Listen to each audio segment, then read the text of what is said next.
I was always busy, and I never seemed to have enough time to do anything I actually liked to do.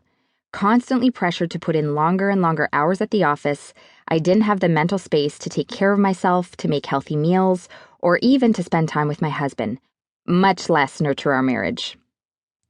After years of living this way, one morning I woke up feeling completely empty, disconnected, and burnt out. I couldn't even name one thing I was passionate about. I wasn't just exhausted on a physical level, but on a spiritual level too. I felt deflated. I was bringing home a 6-figure income, but still living paycheck to paycheck. I was spending all my time at work, school, and the gym, so I didn't have a hobby or much of a social life. Every day, I was rushing somewhere, to a meeting, to a class, to the gym, to make a deadline. I felt like I was sprinting through my life. The tension in my body was constant. My fight or flight mechanism, which I now understand, was always turned on because of the stress I made myself deal with on a daily basis. I barely slept. I lived off Diet Coke and protein bars.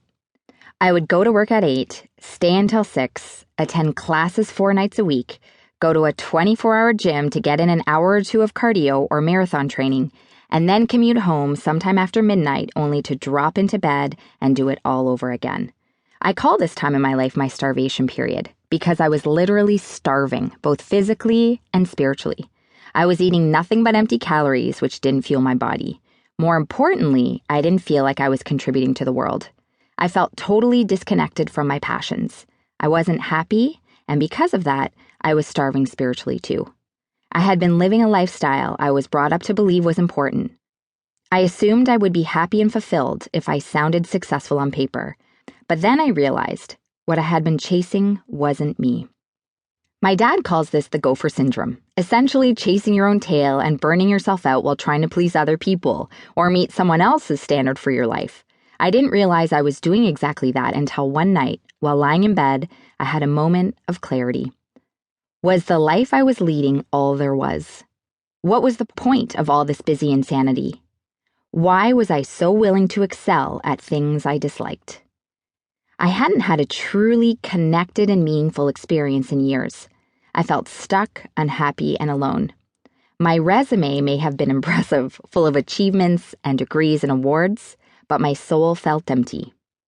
The next morning, I seriously wondered if I had wasted the best days of my life trying to accomplish things that really didn't matter. Still lying in bed, I had an epiphany. I didn't care anymore about getting to the next level on the corporate ladder. If my 6-figure salary and impressive job title meant I would feel demoralized and unfulfilled for one more minute, it wasn't worth it. I wanted to feel free. I wanted my life to be rewarding and to help others. I wanted my body to feel light and strong at the same time. I wanted to prioritize myself, not spend my life making profits for someone else. I began to think about how long I had been making choices that led me, over time, to feel unmotivated, empty, and rotten. Because I was consumed with chasing success and all its external accoutrements, I had chosen to let other people dictate what I would do with my time, my money, and my thoughts. I was sitting in the passenger seat of my own life. But I needed to steer my life in a different direction. I wanted to feel more fulfilled, energetic, and happy.